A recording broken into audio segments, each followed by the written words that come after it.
right, so this here start popping in a second.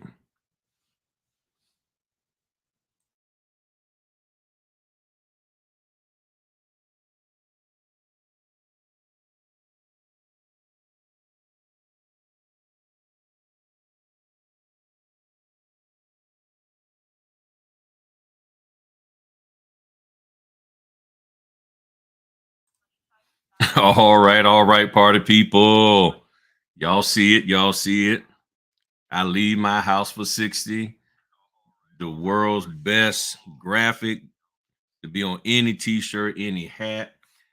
I might even get a tattoo like that. I don't know. I just might do that. All right, what's going on, party people? This your man Grill. Yeah, I had to lead off with that today. I had to lead off with that.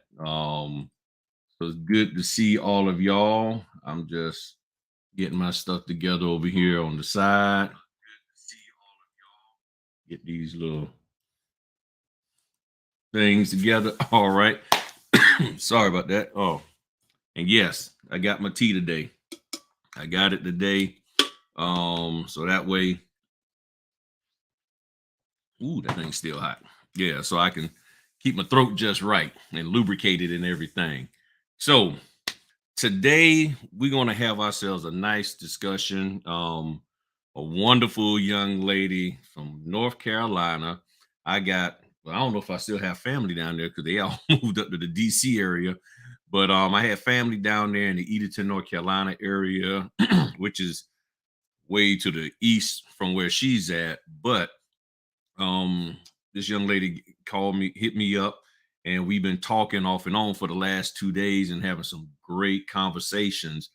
And we decided to get together here and answer your questions concerning notary training. Now, as I've always said, I'm not here to bash anybody's training. We're not going to be talking about any specific training like this person and that person and all of that, but we're going to be talking about training in general.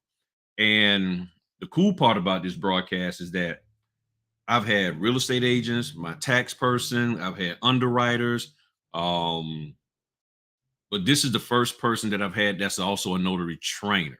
Okay. That's actively like training, especially doing face-to-face training. So we have a young lady named Belinda B. Bennett. Um, in the trainer world, I call her 3B, Belinda B. Bennett and everything. Because y'all know I be messing people's name up. So if you hear me say 3B, that's because I sort of forgot her name briefly. I'm just being real with y'all. But we're going to just sit back and have a conversation. I want y'all to hit the live chat up with your questions. If we can, we may bring one couple of people up to ask a question live. Again, mods, if y'all see somebody out there creepy, get them out and everything. Yep, there's the wife. She's in here. So let's bring Miss Bennett on up in here. And we're just going to have ourselves a wonderful, wonderful discussion about notary training. How you doing today, lady? I am well. It's great to see you today. You too. This is our first time well, my first time physically seeing her. She probably see me all the time. Since I'm on YouTube and everything. And before we get started, what I want to also do here is throw in the comment section your Instagram via the what's that called? The website. And then I want to show everybody. She is. I love that graphic. Got the hands out with the Notary Public on both sides and everything. So this here is the young lady that y'all need down there in North Carolina. Oops, wrong button. That y'all need to connect with everything. And I know how some of these people are like, well, Griff, you're training. Why are you telling people to go to her?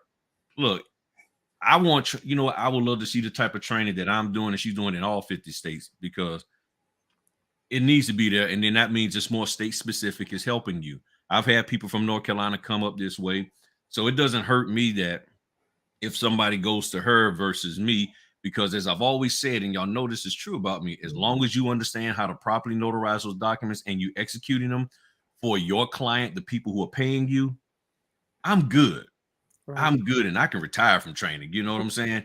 But, you know, people say they need the training, they need the face to face. So here we are. Here we are. Here we are. We got Samantha in the house and everything. So, Miss Belinda, I want you to tell the people all about you, what you do, and everything. And the floor is yours, young lady. Well, first, I want to say thank you so much for allowing me to even be a part of your world. Like you said, there are so many notaries out here, but the goal is to connect us and make sure we're on the same level of educating, because you have a lot of new people in the industry and they are just trying to be led in the right direction. And it's Hmm. my goal and yours to make sure we can be a part of that guidance in the most positive of ways. My name is Belinda B. Bennett. He can call me Triple B. And it's this easy to remember, like the Better Business Bureau, but better. So I wanted to actually come on with him to actually help answer some of the questions when it comes to a lot of the practices that's happening across the board, not just North Carolina, not just Virginia, but in the United States when it comes to some misguidances of notaries. My background, I became commissioned originally in 98 after coming out of the Army. So I am an Army veteran. And so protecting and serving has always been part of who I am, my calling. And I feel like I'm walking into my passion. I became a signing agent in 2005 after being introduced to the mortgage industry on the level of processing mortgages. So I was actually with a mortgage broker and I was their assistant processing all of these loans when it comes to first time home buyers along with first time purchases. And I was able to see it on that side of the industry.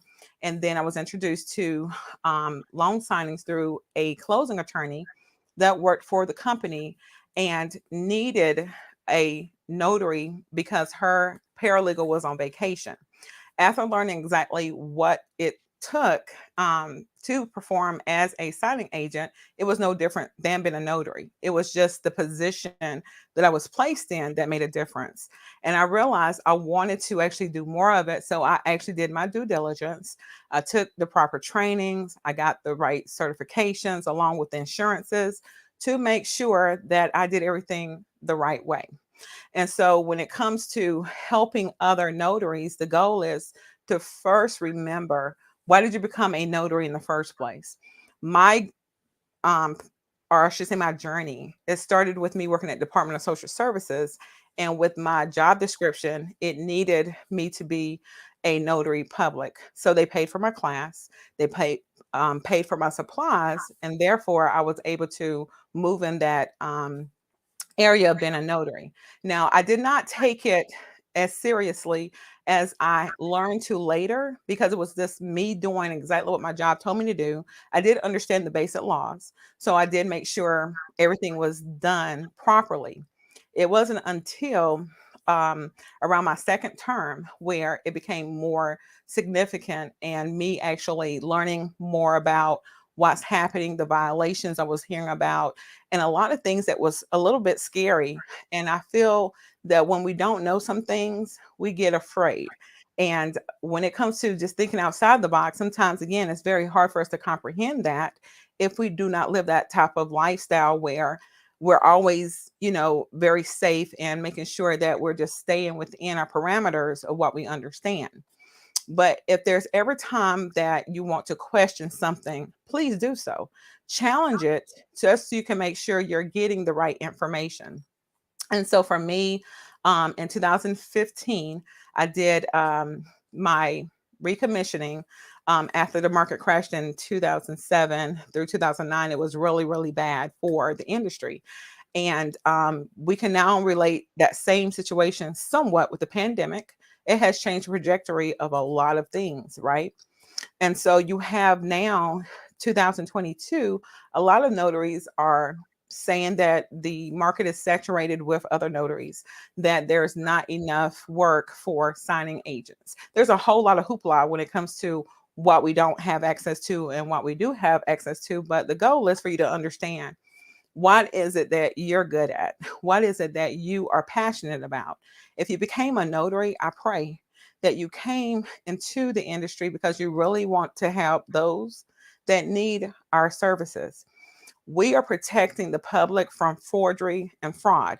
That is the premise of becoming a notary public. We are a public servant. We are an official of the state. So we need to actually walk in that position very seriously with integrity and making sure that my quote is always be learning. Do not wait for you to take your test to be recommissioned to start studying. Always find out what's going on in your area. Always learn what you can do better to help someone else along the way, whether it's a customer or a fellow notary. I like to think that we're all collaborating and there's not competition, because when you think about how many notaries we have compared to the population, we have a lot of people to serve to different capacities. So if you're just hung up on one particular part of being a notary, that is not wise. Yes, you may be great at being a signing agent. You may be great at actually working at the clerk of court. However, there's other things that a person needs when it comes to their will, trust, power of attorney, documents, medical directives, along with certificate of titles. There are so many things that we can actually do well at. We just got to find out what our niche is. And I always tell people to niche things down, but do not avoid doing other things when it comes to the general notary work, as well as signing agent and other things when it comes to being contracted by companies, not because you can notarize something for them, but because what a notary public means and what they stand for. So once you actually build your reputation by being trustworthy, being available, consistent, conscious, and just caring about other people, you will actually find people are going to magnetize themselves to you because they love that. I love my seniors, so I patronize them. If ever I can help them, I'm going to sincerely do that. I don't have to charge for everything I do when it comes to my services, just like not everyone charges me for the services that I obtain. Reciprocity, give and receive. And if you are coming from a giving heart, you are definitely going to be blessed beyond measure, just because that is how it works. And you want to do it in a way of being genuine, sincere, and again, loving, because when you actually are doing your job and you're actually doing it in a way that people can receive it, you're going to always be busy when it comes to your business. And again, I love watching Griff when it comes to him actually giving the information the way it need to be. Some people are not comfortable with being corrected or learning some things that was um, not correct before when someone else may have taught it.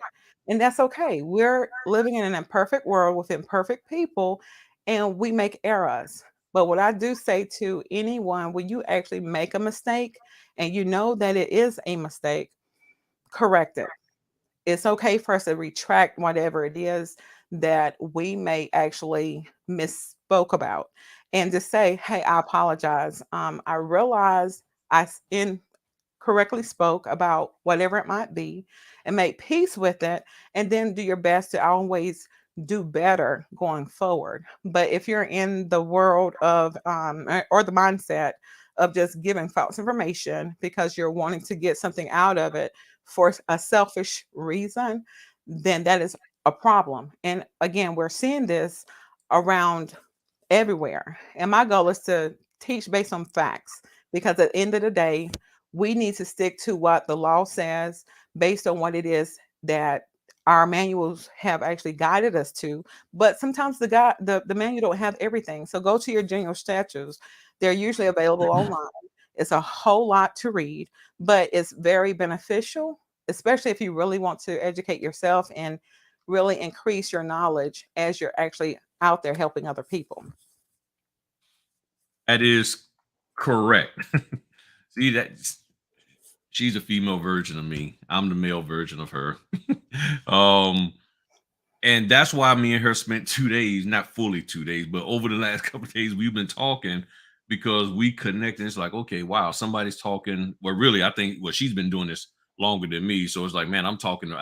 it made me feel good because I'm like, okay, I'm talking correctly. I'm talking correctly, trying to help the people out, pointing y'all in the correct direction for longevity. Everybody's talking about all the generational wealth and having this, but you got to do the work, and you have to have this firm foundation in your current generation in order for the upcoming generation to benefit from what you're doing. The Yes. problem is you can work very, very hard, but you can be doing things incorrectly. Therefore, the opportunity for generational wealth is dissipated. That is just not going to happen because you have not put down a firm foundation. Just the same, if you do it right now, but you fail to teach the next generation how to keep it going properly, when they get the wealth, it will be gone and taken from them. Case Mhm. in point, where I live at is former slave land that was given to them. And guess what? It got passed down to their kids, and the kids did not see the value in it, where they could have built their own home and community, and they sold it to huge developers. There's Mhm. another area around here called Moses Granby, and that whole area was the first black beach in Virginia Beach. I mean, in Chesapeake, it was an all black beach because of the segregation. But right now, they're pushing everybody who lived in there out. I'm talking about the people there had 3 acres apiece, Mm. and they've taken that land from them and putting all of these $500,000 to $800,000 homes on there and pushing all of their other people out. So if the next generation has not been properly educated, Right. they won't keep the generational wealth. But where we're at right now is that the current generation who's trying to create the generational wealth, you don't really understand what you're supposed to be doing in the industry that you're trying to create it from. So you're here as a notary, you're not doing things right, you're not doing things legal, and next thing you know, your butt is in lockup, and the state got all your money, and your kids looking at you like, what's going on? And Right. man ain't gonna play that, and TT, she ain't playing it either. They gonna be upset that they ain't got they money for their Pop Mhm. Tarts and Fruit Loops and stuff. So that's the importance of what Belinda and myself are talking about, that you learn your notary laws and everything. Yeah, okay, that's better. Because sorry about that, y'all. I like the bigger picture, but when I'm looking at it, my eyes look all cross. I had to go to this view here. I'm sorry about that, y'all. So tell me, Belinda, what are now? Okay, everybody has the thing of, well, what do you think you should have, if you knew this? Like what do you wish you would have been told? Back then that you've learned now. Okay, we can look at that. Okay, I got that. But what I want to know is, through your process, what was some of the things that you immediately learned that made you say, okay, I have to take this more serious? What was it, like one or two things, maybe three things, that as you started, you realized like, okay, I have to make an adjustment, and I can't just be a person that has breath and a stamp. I actually have to know what I'm doing, not necessarily talking about the know the document part, but know what I'm doing in accordance with what I rose my hand and said that I want to be commissioned to do. Um, I think it was clear to me when I happened to come across um, a court case Hmm. where there was a situation with um, a attorney that had their, I think their paralegal notarizing things for them. And in this situation, the attorney was not in their office. They were actually on vacation. And so when it came to some of the things that needed to have happened legally for some documents to be exchanged from one company to through his actual organization, there was something that he actually needed to have notarized. And the problem was he was not there. The secretary had his signature stamp. So she Mm. was able to sign for him, notarize the document for him. But the problem with that, of course, he wasn't personally there appearing before the notary to actually have it notarized. It didn't matter that she worked for him, she knew who he Hmm. was, but he wasn't physically there to actually do his part of Right. the transaction. And when the other parties had confirmed later, because something happened, they had to go to court, and they were saying that no, he wasn't here with us. We did our part, we notarized and we got the paperwork, but something happened in transaction that brought it to court. Now, because you have witnesses, and whether you are signing your document as a witness or Hmm. not, you've got people that's in the room. And if Right. their name is on that document, then they're all going to be brought to court to question what all happened during this time frame. If that attorney was on vacation, how can he actually have a leg to stand on what Hmm. took place outside of a phone call? And Right. so when it came to an attorney, a person who actually took an oath of law to protect the people that he's supposed to be serving, that to me was like, I don't even have that license. And I don't even want to have that type of heat. So, what do Hmm. I need to know to make sure that that never happens to me? And if I do have to go to court, what do I need to prepare for to protect Right. myself and whomever it is I might be working with or have helped in that transaction to make sure I can actually clear myself if that's a issue. So, remembering how to use that notary journal was very key to me.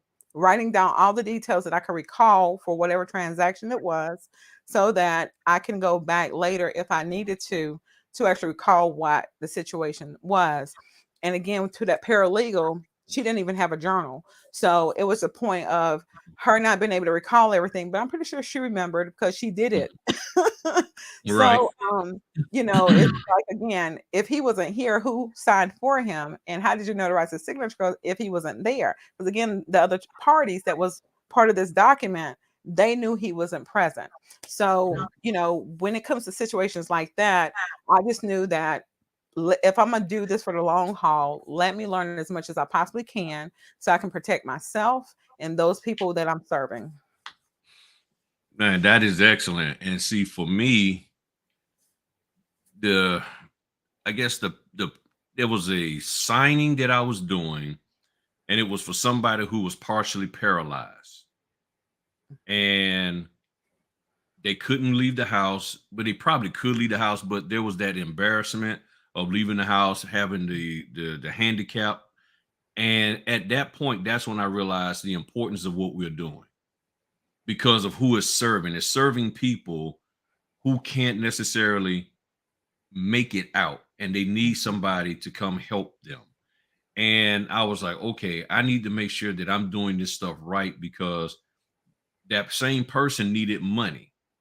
They needed money out of that house that they was refinancing. And this is way before the boom. This is in probably 2018, early 2019, somewhere around up in there. And I said, if I mess this up, that's keeping them from getting their money. Mm, And I don't want to be the source of keeping them from meeting that getting their money. So I need to make sure that I know what the heck I'm doing and doing it correctly. So for me, that was the telltale sign. When I saw that, I was like, okay, let me help, this out. And then since then, I've done stuff for people who are quadriplegic that lost the ability to write, but all they could do is just put a mark on the wow. document. And then, I happened to be in the guy was a quadriplegic, and then they was refinancing the house.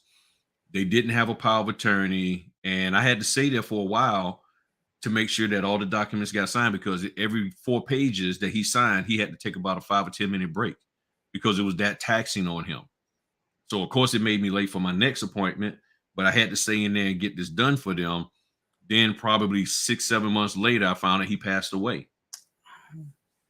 But I was happy that it was me because knowing how some of these notaries are trained as well as not being properly trained, I said, what if some notary who just wanted to come in, just speed through it and try to get in and get out, they could have messed this whole thing up to where that lady could not have had the house done correctly, you Right. know. So when I come across difficult situations, difficult clients, for as this the documents not having stuff done right and all of that, I automatically think about all of these notaries who bragging about, well, I get in and out in 15 minutes. And there are some who can get in and out. And there's like one, I'm not talking about you, V. I've got to put that out so she know I ain't talking about her. But there's other one of yous who are, you're just rushing. You have this thing of don't let the people look at the documents. Only give them the signature page. Yeah, there's people who actually will separate the document, the copy that they're going to sign, give them a stack of signature pages and say, here, just sign all of these. And they keep everything else over here just so they can get in and out in 15 minutes. And I'm like, no, that's not the way we're supposed to do it. So with training, what are some of the things that you feel a notary should look for? Well, before I say that, let me back up. Let me back up. And I meant to do a graphic on this. I just didn't have time to. And tell me if you agree with what I'm saying here. Right now, this is how I look at the notary training world. There's different categories of training out here. So you have one category of what I call the NNA. Okay, the NNA is in their own category by themselves because they provide you the notarial knowledge for understanding how to do acknowledgments, understanding your notary law, give you some basic business tips, some marketing tips on how to run your business as a notary. But their primary goal is to make sure you understand what you're doing as a notary in accordance with your state law. Right. So you have that category. Then you have the notary, the not what I call the non-NNA sponsored or the unregulated notary trainers who have said, I want to do this to help notaries out. But when you look at their training, it's primarily just marketing. So you have the marketing notary trainers, that don't help you, or you could say the nationwide trainers who are more focused on just getting you going into business, but not necessarily helping you to be solid as a notary. Yet they will refer you back to the NNA. So that's why I had to put the NNA first. Right. So you're telling me to come to you, but I got to go back to the NNA to understand how to do the job. And those are the people who you see the first. So when you come out and you look for notary, you see all of those cats, male, female, no matter where they're from. That's who you see. Now you have another segment, which is, and this is where Laura Brewer comes in. This is where, and I have to mention her because she's in a category by herself for as helping you to understand the notary laws for your state. Because of her background and training with the NNA and her time there, she teaches more state specific and she goes through your notary laws. She literally will read your notary laws to understand them and do one-on-one and I guess small groups training. And she has a lot of stuff that's already, that's on video of her training for you for North Carolina, Virginia, wherever. Okay. And I took the training with her and she helped me to understand some things that I didn't know about my notary laws. Okay. So you have that. And she's in a category by herself, almost like the NNA, except she doesn't tell you what to do for us, how to run your business. She's not teaching you marketing strategies and all of that. Then you have, then I would have to say you have folk like you and me who are trying to do things more hands-on or trying to educate notaries on how to properly conduct appointments, irregardless whether it's a general notary or a loan closing, and how to deal with and handle themselves at that appointment table. So I'm not saying closing table because it could be just a power of attorney or whatever. So you can understand how to handle yourself and understand that acknowledgement so that if something comes up, you'll know what to do and to provide you support. Now, I don't necessarily give people a whole lot of business acumen on how to run your business. And I don't know if you do. I couldn't remember if you actually go down that road yourself. But the difference before what I'm seeing with what you and I do, and I know there's others out there. I don't know who all of them, but I've heard of that. There's others. We are trying to help people more so give you the hands-on that you don't necessarily get from the NNA, because the Mhm. NNA is over there in California. So Right. we're more of the hands-on, and I'm not saying we are from the NNA, but we're the hands-on version of what the NNA is doing, minus maybe some of the business stuff. And the one thing that all of us don't have that the NNA has is the NNA has all of these resources that notaries can use. Right. So it throws me off when people, and as I say, the nationwide trainers end up being the first line of your notary experience, and they don't have any of the resources that the NNA has. I'm like, let's get you to the NNA first and exposed to their resources that can help you out way more than I can, because we hear the stories that I went to some of the national trainers, but I can't get them on the phone to help me out. I have these questions, that question. And nobody can say I'm throwing shade, because this is just facts, okay, Right. that people say all the time. This isn't, me, what they say, projecting or any of that. This is the truth. Mm. And it's all in Facebook groups and stuff. So that's where it starts. And then I guess you could say there's the other side of the house of getting the training so you can just make money, but you're not really training anybody. You just got these master classes and all this, that, and the other, and you're teaching and you're giving people all of these, what I call the aesthetics of the business, all of these different streams of income that they quote unquote can make money from. But at the end of the day, that person really doesn't understand and know how, or have confidence in how to make money with their stamp. Because Mhm. if the person who you're trying to market to stops buying your trinkets, they're not buying your course, they're not buying your stuff off of Etsy, and now you have to go out here and meet somebody face to face and notarize a document. You, the trinket salesperson, you don't know how to do it. And primarily, a lot of people are going to that trinket stuff because they don't know and don't have the confidence in doing the actual notarizations. So Mhm. they're like, I need to make money here, because that I can see it. So instead of making money by doing, I will teach and have that. And there's people marketing that now. If instead of doing, go teach and make money that way. But with the notary, in my opinion, that's what you're there for, to do. It's about doing and meeting the need of the people in your community. Now, with all that being said, I know that was a lot.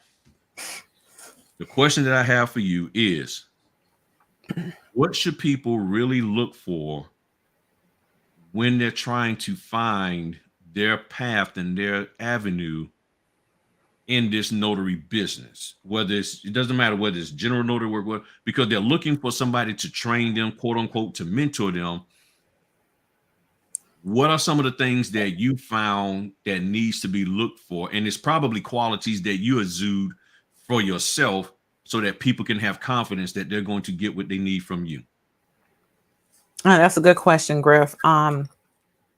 So along my notary journey, I have become a more of a coach and an educator, because when I learned that I can actually help people tap into what their passion is. And it's not usually a job, it's usually something that they do very well at. It's their uniqueness about how they do what they do, and people notice it. I start with that because many of us have worked in different jobs. We have been around different people. And the goal and the question I usually ask anyone who comes to me for mentoring or coaching, I always ask them, what is it that you currently do? What have you been doing for the last 5, 10 years that you truly enjoy and are very passionate about? Because based on that answer, then I can actually help them be guided to how the notary part of it can actually help. I come around a lot of medical people that's a nurse, or they may actually do assisting the elderly to some degree. Well, if this is you, and this is an example, if you find yourself at a nursing facility and you're helping the residents there with their medications, their laundry, helping make sure they're keeping housekeeping, those types of things. Well, you're in an environment that you're working with seniors, those that can't really do for themselves. As a notary, again, we do essential work. We're helping those that are in need of our services. When it comes to that audience that you currently have a relationship with, you've already built a relationship with a lot of them.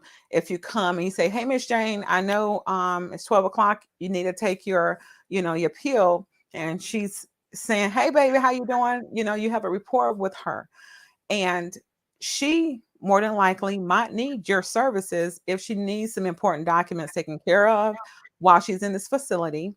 She may need you to actually call someone in her family to come by to help with a power of attorney.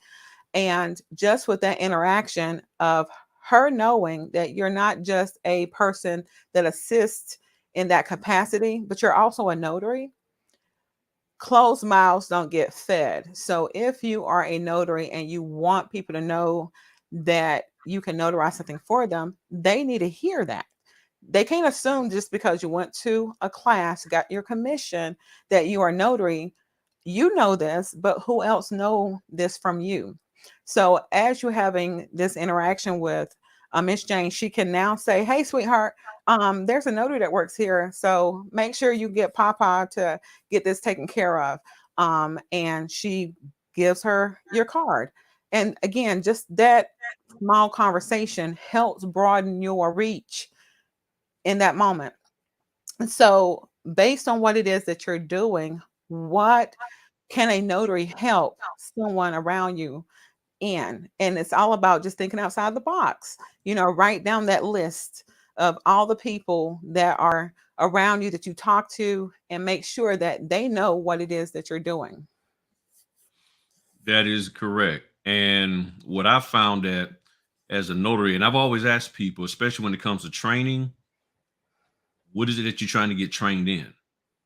Because you have to define that, because that is something that we all do when it's like, well, I'm gonna go back to college. First thing that mom, dad, your cousins, all of them gonna ask you is, what you going to college for? Not from the stand, like, okay, what is it that you plan on trying to accomplish?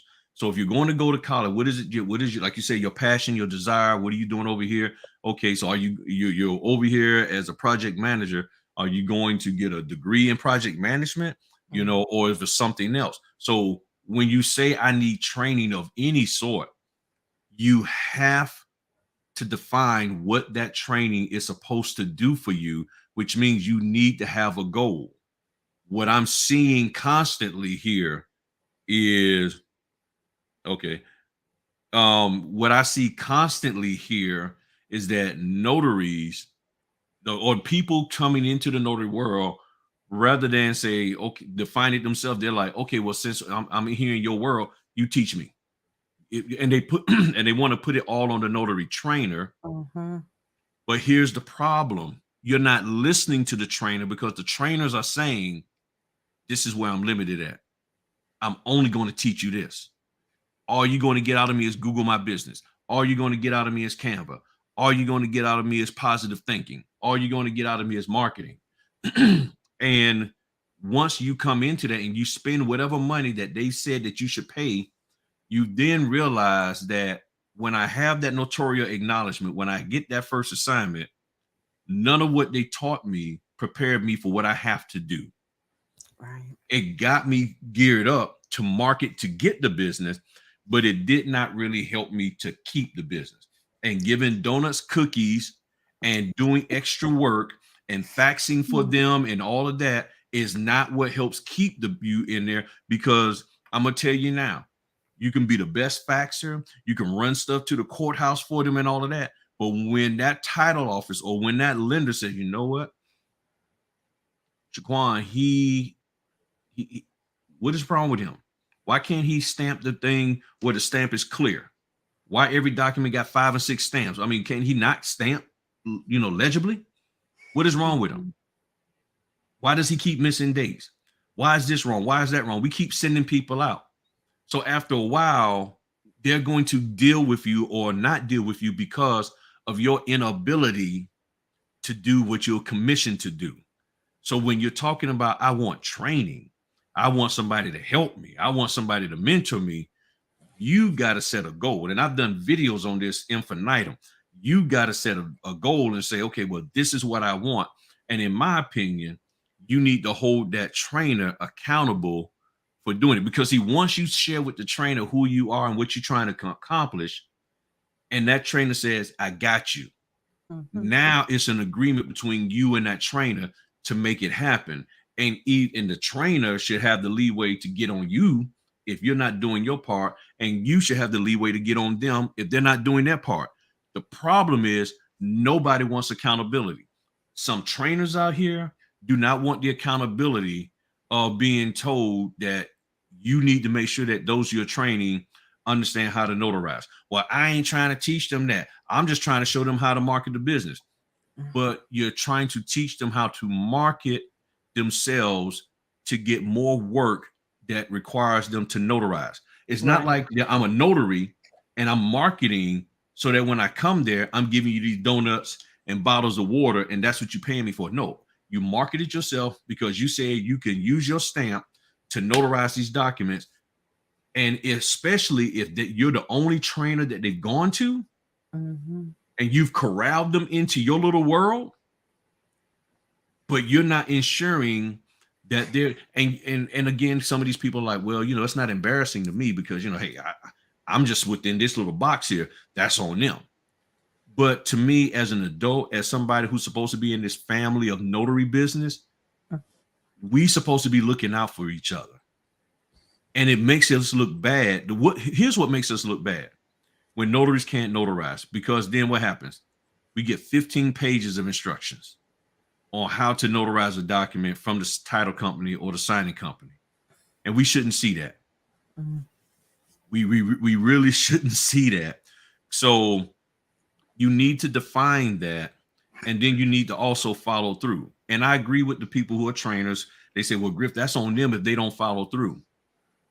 True, but did you give them something to follow through on? Right. Because if what you're teaching them wasn't sufficient for them to say, okay, now did you show them, well, you can lead a horse to water, but you can't make them drink it. Okay. And here's the reason why horses don't drink the water. And this is what I learned. When a horse gets to the water, what do they see? If it's still water, if it's Reflection. okay.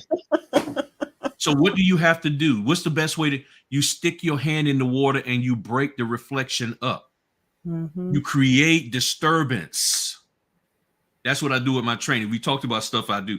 I create a disturbance so that you can look at it and it's like, okay, now, oh. And then when the water is moved, see what people don't realize, when that water is moved, it creates an aroma. And every animal knows the aroma of water. Mm. And when that water and those air bubbles and and then you have your hand wet. The animal is smart enough to see, and then you put it around their mouth, they're like, oh, this is water. Now the horse knows that Yes. even though I might be seeing myself or seeing a reflection, on the other side of that reflection is life-sustaining water. Right. You see? So then they can drink. So there is something that you as a trainer can do. The question is, are you willing to do it?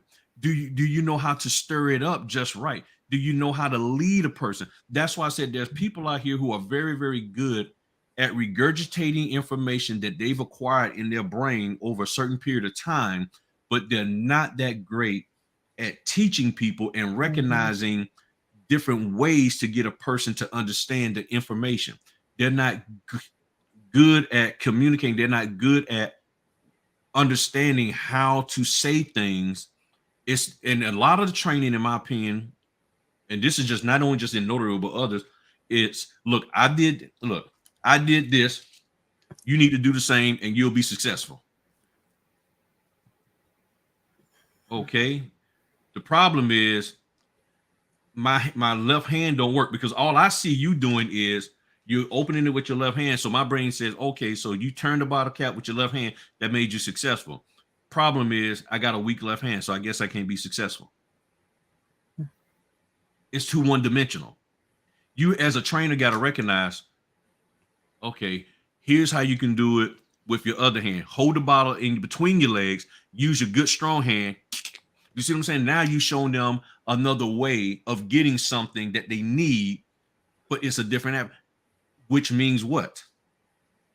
Each state operates different. So if I'm a trainer and I'm trying to be nationwide, I need to recognize what each state is and is not and how they do things so that I'm not leading a person down the wrong path, so that I'm not giving them stuff that's from my arena that they're trying to implement in theirs. Now, help me understand, and the audience, what are some of the, and again, I know you're not going to say no trainer's name, but what are some of the things that you heard that people have told North Carolinians to do, notaries to do, that they can't do in accordance with y'all state law? One that comes out immediately is being a witness and a notary on the same transaction. We cannot do that. We either going to act as a notary when we're actually notarizing a document, or we're going to be the witness and someone else is going to notarize the document on that particular transaction. So I know there are states that can be both, but again, we cannot. There's many people who has this assumption that if you've got the person that appears before you and their document actually don't have the certificate that we need to actually recognize with the venue, and the venue is the state and county that you're currently in, as well as the wording of who personally appeared before you, um, the date of the document, as well as an area for you to sign and print your name and make sure you have your commission expiration date on it. If that section is not on that paper, we cannot notarize that paper. And you have even attorneys that has challenged me at a closing when a person says, "Hey, I want to make sure you go ahead and stamp this part of the paper." I said, "No, I cannot, because it doesn't have the information that I legally have to abide by." So you have to stand firm on what you know you should be doing. It doesn't matter if it's an attorney who is trying to tell you what to do. They're not the one who actually swore under oath for that commission. I did. So that means I'm taking accountability for anything that I'm going to do with my name on it. I'm going to make sure that is correct. So if I don't have my stamp that has the acknowledgement or the direct that they have to choose from, I can't choose for them. Mm-hmm. They have to tell me exactly. Nope. Like she froze up there for a second. We will bring her back on. Oh, look like she froze up there for a second. We'll get her back on. Let me. Oh, yep. Her internet must have went down for a second. So we'll get her to swing back in a moment.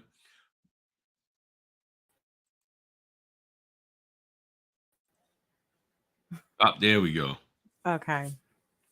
So you were Oh, saying that they have to choose from whether a jurat or an acknowledgement. acknowledgement. Yes, unless there's something on the document that says sworn or affirmed, then the document's already saying exactly what type of Mm-hmm. certificate should be on there. But again, it's all about paying attention to detail, understanding the terminology, so you can make sure you're helping that particular principal signer do what they need to do. Again, so we don't go through that threshold of unauthorized practice of law. That's one of those things. So we have to make sure we're just actually staying within the boundaries of what we can do as a notary. And we can educate, but we cannot go through the steps of what is going on with that particular document, other than what we know we can and cannot do as a notary on a certain document. So the goal is to make sure that we make sure we have everything we're needing when it comes to our supplies. If we have your loose certificates, we can make sure we have that so we can still move forward with the transaction versus stopping it altogether because you're not properly prepared. And so Right. your customer does not know the things that we should know. So it's Hmm. our goal to think for them ahead of time before we actually meet with them. And as long as you're ready before you have to get ready, you're going to be covered. Gotcha. So basically, so you're saying if the whole acknowledgement isn't on the same page, you can't notarize that document. That's exactly right. And if that's something that you come across, you are supposed to mark a line between on that area of it, and then make sure that the one that you're going to actually notarize has the full wording of everything on it. Gotcha. And see, in Virginia, it doesn't tell us that we have to mark things out if it's broken up. But what it does tell us, if the acknowledgement for the full acknowledgement that we're signing and stamping isn't on the same page as the signature, then the person's name has to be in the notarial statement where it says this document was acknowledged before me on this date by John Jones and Jane Jones. So for us, we have to make sure it's in there. But I always tell notaries, but if you have it where the acknowledgement statement itself or jurat is broken up, meaning it starts on one page and then finishes on the other, use an all-purpose that has everything on it. Don't split it like that. Don't do that whatsoever. Mhm. And I'm bringing on Miss Samantha Smith on. She hopped on in here and everything. So one of the things that I've also seen out there with a lot of the training, and I tell notaries you need to check with your one with your state and two with the lender or title company is a lot of people say, well, if you're going to add an all-purpose acknowledgement or jurat, line through the existing one or Mhm. say see attached. But what I found is that that's not necessarily the case for all states, and that's not necessarily the case for the title and the lender, because I found out they want the document sometime to be in a certain appearance for when they sell those loans and they have to send the paperwork over. So they Mhm. may have certain compliance things that requires them not to. Now, if your state says this is what you have to do, of course you do that. But and like I hear notaries saying, well, I just write see attached or I just line through it. Or I come across people from the medical field where there'll be a document that has four signature lines, but only one of them is being used. They start lining through all of the other ones. And I'm like, why are you lining through the other ones?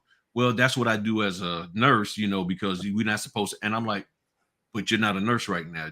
In this regard, you're a notary. So what does your state law says and what does the lender say? And then people say, well, my trainer told me to do this. And I'm like, and I got that. I said, and there's nothing wrong with your trainer telling you to do that. But there's the caveat of the people who are paying you have asked you not to do that because there's a reason they have. Now, the problem that some people have, and I slightly, is that the people who are paying us, the contracting company, won't necessarily expound on their reasoning behind telling us don't do this.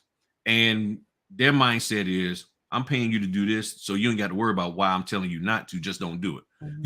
it. So and that's where the conflict comes in, because when I paid $400 for this training that said initial every time, just initial on every page, but now these telling me don't do that. So I'm confused. And then they themselves say, follow what the contracting company says, the people who are paying you, as long as it does not violate your state law. And that's why I keep going back to, if you're going to be a nationwide notary trainer trying to help everybody across the board, you need to at least expound on those caveats so that people aren't doing anything. Because, and I'm going to say this and then go to Samantha, what I'm learning now is notaries are doing stuff because somebody told them to do it. Even in some cases, a signing company. So a signing company is ran by a former notary. That former notary has a particular way that they like to do things. And a lot of times they may not have done a lot of out of state closings. So now they're dealing with notaries who are doing out of state closings for other states. And they say, well, I want you to do it this way because this makes me feel good. Basically, I want you to make sure every blank space is filled in, every this, but they don't need to. The document says they don't need to fill this out. Well, fill it out anyway. So now you've been inundated with this from this signing company, and then you go over to another signing company as you're starting to get more exposure and experience, and you do the tactics and techniques that this other group the land based you into doing. Now you're doing it with the new company, and they're like, where the heck did you get that from? Why are you doing that? Now, unfortunately, they're like, we're grown, so I ain't gonna sit here and bug you about it. And I've heard that the owners are now saying, they'll tell you, Belinda, look, if the notary don't do it right, don't even talk to them, just get somebody else. So now you thinking that, well, I didn't do nothing wrong, but you did. They just don't have time to be running behind your grown tail behind trying to help you to understand what you jacked up, because that's not their job. You see what I'm saying? So, all right, Samantha, take it. What you got? Look, it's Friday, and like you be coming hard on Fridays. And I'm sorry to say I can't come that hard on a Friday, but first let me just say good afternoon, everybody, to the Fritter Friday family. Miss Belinda, is a pleasure to meet you. It's always good to see and connect with other notaries in other states, even though most people know that I represent nothing but the Georgia Notary Nation. My focus and primary goal and purpose and calling is to make sure Georgia notaries have what they need resource-wise and information-wise to make sure that they're good notaries and that they have good business practices. But yeah, Griff, you know, as usual, you hit them hard on a Friday, and you know, ain't nothing wrong with that. They could take it into the weekend, do with it what they may. But I like the question that you asked about, you know, people that tell folks to do stuff different than what your state actually says you can do. And for Georgia, it's been all over the place. Similar to you, Miss Belinda, I get signing opportunities all the time where they want me to be the notary and, the witness and the notary. And I have to tell them, you know, that's not what we can do. And they're quick to say, well, the other notary did it. And so I just, you know, screenshot them the law, email it to them right quick, and tell them, well, if they did it, they broke the law. Right.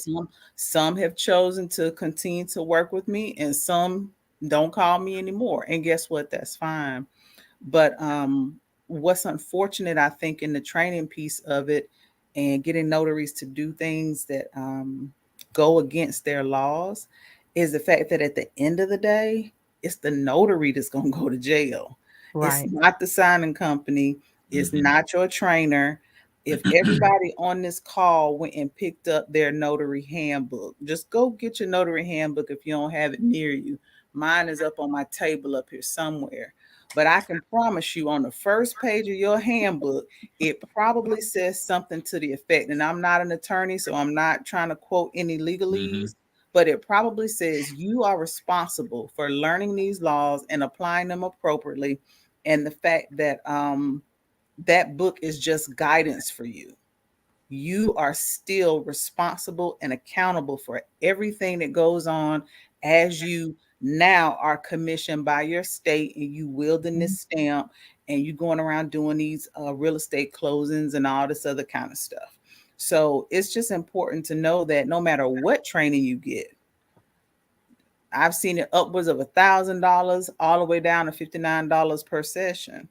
You still responsible, and you can't put that on anybody else. You've got to know the laws, and you have to make the investment. So like you said earlier, Miss Belinda, you said due diligence. It's on you.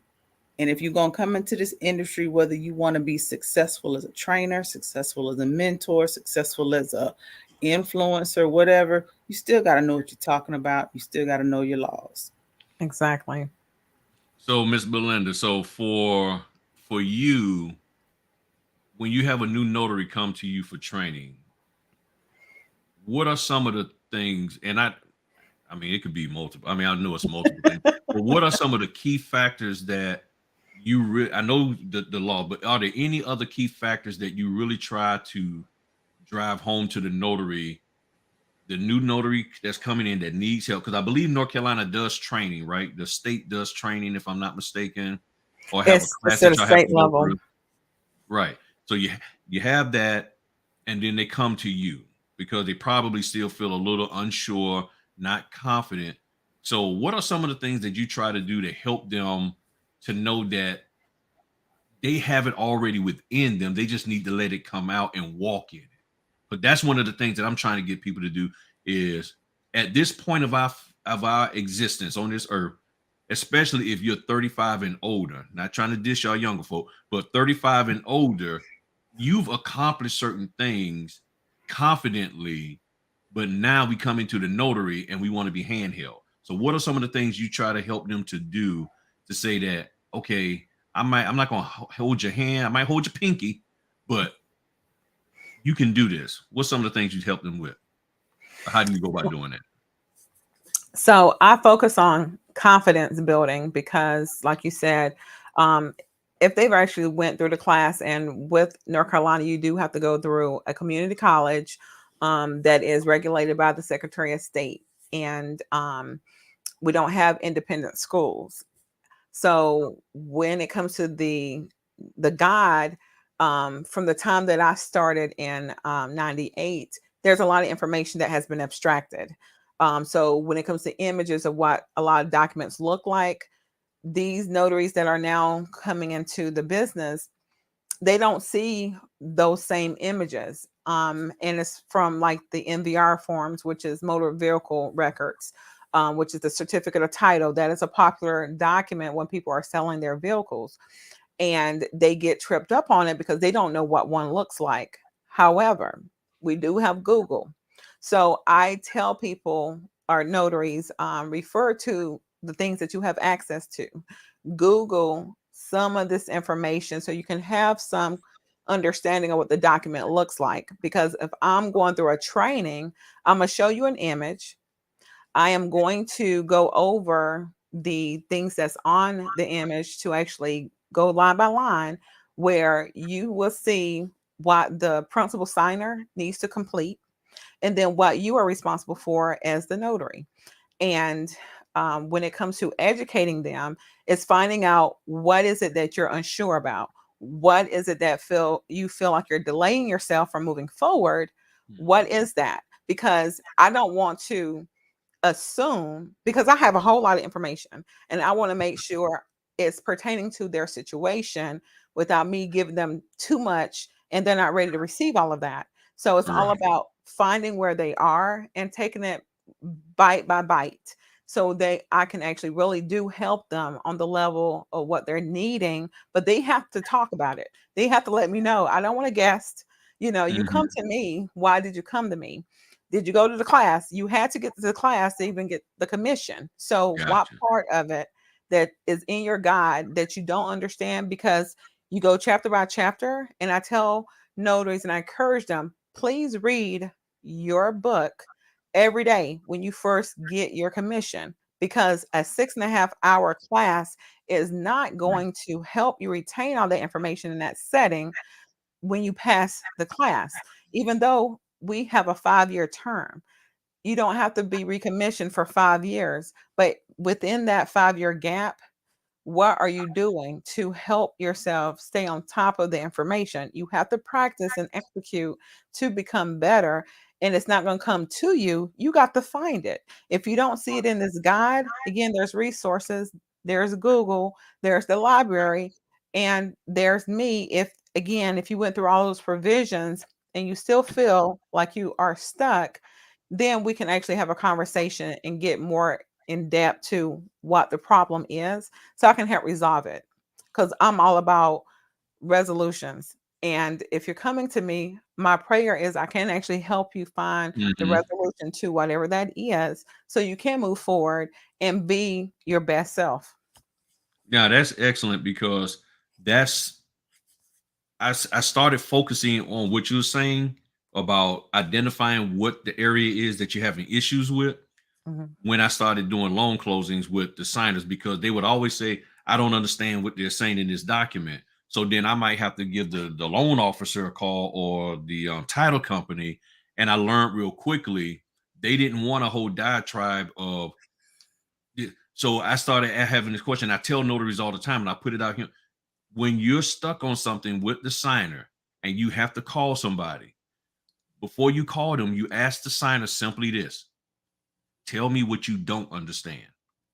Well, okay, well, see, look, well, Griff, I understand. I know you understand that, because see, human nature always wants to talk about what we understand, even though we're fussing about what we don't. I Right. don't understand this. So when you ask them, they default to, okay, well, let me show you, because we want to make sure that everybody know we're smart and we're not dumb or nothing like that. So I said, okay, I got it. So I know you understand that, sir. The reason why I'm asking you, sir or ma'am or both, what you don't understand is so that I can get the information directly to them and tell them, here's what you need help with, because the lender is probably going to be busy. So if I can get them to tell me, what don't you understand? Now I can go to the lender and say, Mr. Banks doesn't understand this concerning this information on this document. Now the focus is on that, and they can give them the answer. And guess what? I just learned something about the document that I didn't know before. But when you get caught up in the what I know stuff, now that's what happens. And so you take that over into the training. That's what people, so when people call me and they start asking me questions, I'm like, okay, what don't you understand? First thing they want to default to is what they do understand. And I'm like, okay, I got it. Oh, so you calling me to tell me that you understand it? No, I don't. I said, well, then when are you going to tell me what you don't understand? Exactly. Because I can't help you in what you don't understand unless you tell me what it is. And then I asked them, I said, so, and most of the times, the classic one me and you talked about is they see the venue done change. So they're in, let's just say they're in Virginia Beach, Virginia, but the venue says Knoxville, Tennessee. Mhm. And they're like, what am I supposed to do? I said, okay, what does your handbook say? What is Right. Notary 101 with God? What are you supposed to say about the venue? Well, you notarize, the venue is where you're at, where you're physically at when you do it. Okay. So then what is it about this that has made you feel that you don't know what to do? Why don't you know what to do? You see that the venue is different. It's not where you're at. You know where you're going to be at. So why do you feel you can't change that? Well, I just want to make sure. Now, when you say that to me, and I tell people all the time, what you're telling me is that, at least I believe you're telling me is, I really do know the answer, but I want you to be the one to tell me that I should follow what my gut says. However, if you happen to be, if it's wrong, I can say you told me the wrong thing. So you don't want to take responsibility and ownership. Now that carries me over into another thing. That's where the scammers, when I did the video about the notary pyramid scheme and the notary boule, that's where those cats come in. And that's where the hood rich folk come in, because they're flossing, talking about all of this, and you get enamored by that because they give you an answer. They give you what you want. You want an answer? You want somebody to just tell you what to do? The scammers tell you stuff, and then you go try to implement it, and then it don't work, and you can't get them on the phone. So you have to be careful. So that's why I tell people, I said, you have a beautiful mind. You can figure this out. Because if you can tell me in one breath, I'm supposed to, the venue is always where I'm physically at the time of the notarization, then why are you asking me what to do just because they got it pre-printed on the document? You know what to do. And y'all notice how I'm not telling anybody. I'm not going to tell y'all what to do even now. Right. Notary, because the notaries are like, what to do? You should know what to do. You should honestly know what to do, because if you looked at my video called The Brief Overview of Understanding Acknowledgments, I give you a detailed explanation in that in 18 minutes. So the answer is there. What I had to learn to do as a grown man, as an adult, is walk in the knowledge that I've obtained. Because when you start saying also that I need to be sure, my question is, what made you unsure? And are you unsure because you really didn't pay attention to the trainer? Or are you unsure because the trainer really didn't teach you? Because if you're unsure concerning the knowledge that you're supposed to be able to walk in and execute, I'm unsure. It's either you got trained properly, but you just blew it off and you played around, or they really didn't train you properly, and now you're sitting here like, I don't know what to do. I don't have anything to fall back on. So what I believe, and I know Samantha could probably talk about this too, but I believe like what Samantha does in Georgia, she trains the Georgia notaries to a point that when they leave her, they have something that they can fall back on in their mind to say, wait a minute, chapter 2, module 3, subsection 2, paragraph 4 on the left side of the page said ... But with a lot of this other training, notaries get into closings and then they start running through the catalog of that course in their mind, and they realize out of 35 chapters, not one of them, or sections or modules, not one of them is telling me what I need to do with this split signing. Not one of them is telling me what to do when the venue is this way or that way, or the page is split. Nothing that they trained me on has really prepared me for what I'm supposed to execute and do as a notary. And now I'm stuck. And now I'm about to get blacklisted. So what's the first thing I need to do? Well, the first thing they do is hop on Facebook, and then they hop on Facebook asking questions. And then there's some smart aleck. And I'll be honest with you, I'm just be straight. Most of the time it's guys. Most of the time it's guys that be cussing and making people feel bad. I've seen on there. So fellas, y'all need to stop that. Y'all need to stop that. The ladies, they just say, hit my link and get my course. But the guys tend to sit there and be like, what's wrong with you? You're an idiot and all that kind of stuff. And I really do. I don't like that. I don't like it. Yeah. I don't like that. But people make you feel bad now about asking a question when you're in your time of most need. Or you can't get an answer until you pop that cash app on them and everything. And basically they acting like the daggone but they call them those windshield wiper boys. You know, they sitting up here, you need help, and they sitting up here taking all your money out your cash app and still don't give you anything. So what you got, Samantha? What do you do to help your new notaries out down there, or help them focus on what they're supposed to do for Georgia? Well, I'll be honest with you, Griff. The first thing I do is let them know that I am not a mentor. I don't have time, for it between my full-time job and running my business. But what I do is look at the most commonly asked questions for Georgia. Gotcha. And then I address those. So that's the first way I go about it. And the way I address it is I'll put together a quick, probably 10-minute video, throw it on my YouTube channel, create a blog post about it, and I share it. Because at the end of the day, we still have to learn. I think you and I have talked about this so many times. We got to learn our own method of learning. How do we learn best? And that's how we go in and we learn this information for this industry. I would encourage anybody that wants to come into the industry, first be honest with yourself about what kind of student you are.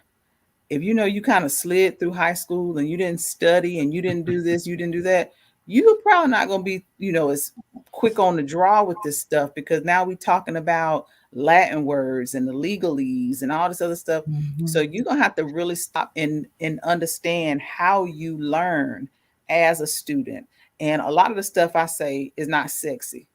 I'm not telling people how to get $1,000 in a day. I'm not telling people how to go and get $250 per signing. But what I'm telling you will keep you out of jail and will teach you how to build a good foundation for your business. One of the things that I love and respect about trainers like you and Bill Soroka is the fact that y'all train based on the issues. So if there are certain things out there that's going on, y'all train to the solution. Yeah, we know it's some funny stuff going out in these streets and people, doing some strange things for some change. But at the end of the day, we can't control that. I was listening to a podcast the other day that mentioned that talked about business owners just doing good business. And we solve those problems. We combat all this foolishness out here by doing good business. Right. There are, people that train in Georgia, and that's great. I don't have nothing against it. But what concerns me is when people that have taken this training come back and they're calling me during their signing and they don't know the venue situation. I've had people hit me up in my inbox like, I thought I was supposed to put the county I was commissioned. And I'm like, but you on here promoting yourself, taking people money, saying that you're, a qualified, knowledgeable, well-trained notary. And perhaps that's not the case. So Right. if you're going to train to the solutions. And the solutions are, or they include, that notaries don't know the basics. They don't know the basics. They're trying to learn documents, but don't know an acknowledgement.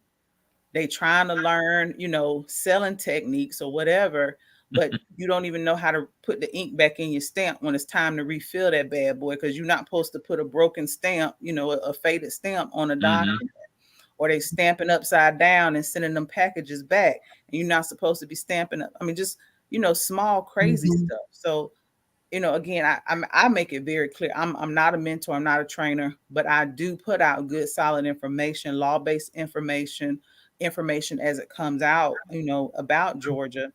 And, people that are taking on nationwide trainings, the fact that you all will still connect with those who are not in your state, I salute you. I really do. But I know for me, and, some of the folks I come in contact with, the Georgia notaries that I do connect with, I just make it very, very clear.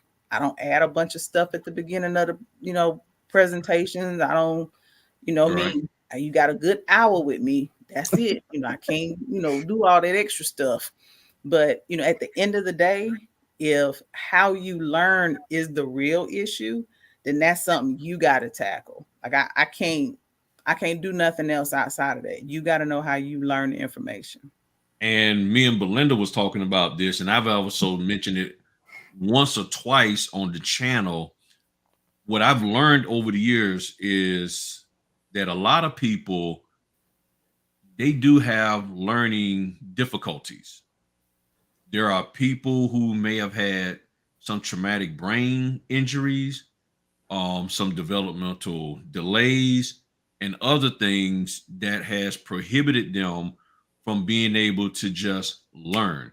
And a good instructor understands that and should do everything they can to look for that so that they can work with them where they're at and know how far they can push them. So I mean, I'm the type, I'm gonna push you. I'm gonna get on you. If I know I just told you what to do, and then you're like, no, I see you trying to bail out, and I'm gonna push you to a certain point, but then I realize, okay, you're at your limit. Okay, now let me help you. But the problem comes is when people who are excited about the potential of making money as a trainer, know what I'm saying? They are excited about the potential of making money as a trainer. They don't take in account any of the learning difficulties that people do and are experiencing. So Griff, and when they I'm gonna oh, say go for it. this, Griff, because Ms. Belinda mentioned this earlier about really looking at your passion and your focus when you're getting started. So everything I've done in my life has been education, been standing up in front of people, talking, instructing, training, all this other kind of stuff. So any good trainer is going to make sure there are different platforms that you can learn on. It's not going to be all video.